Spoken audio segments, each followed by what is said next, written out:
I'm making my Gingersnap Icebox cake. To get started, I'll make my go-to Gingersnap recipe. I'll start with 1/2 cup of softened unsalted butter, 3/4 cup of sugar. I'll get this beating while I combine my dry ingredients.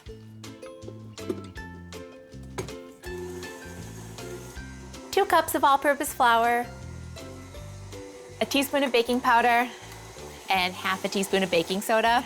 And these will help the cookies get light and crispy, which is important for soaking up all of that coconut whip.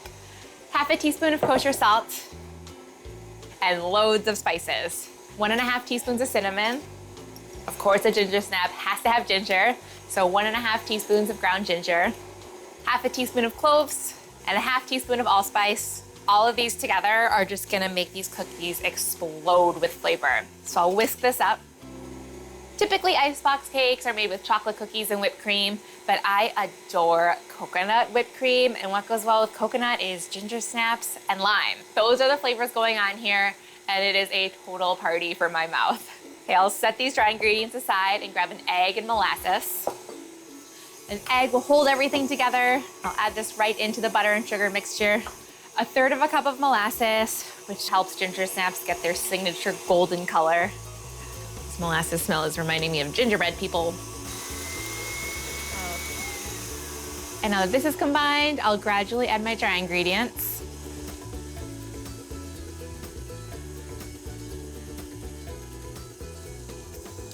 The dough is coming together. I can no longer see any dry floury bits. I'm gonna roll it into some logs now. I have a couple of sheets of parchment paper to wrap up the dough. I'll just plop 1/2 of the dough onto my first sheet, and then I'll sort of nudge it into a log shape. And then I'll fold the parchment paper over the dough. Then I'm gonna use my bench scraper to press it into a longer, skinnier log. And now shaping this way makes it easier to work with such a soft, sticky dough.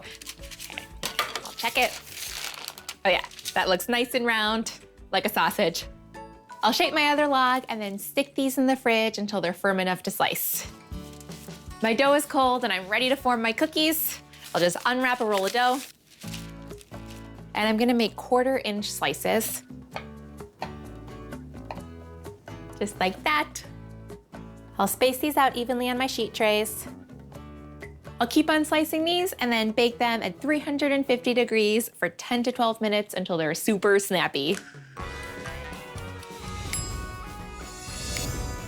My ginger snap cookies are cooling, and now I'm whipping up my coconut cream, which is gonna be the glue that holds this cake together.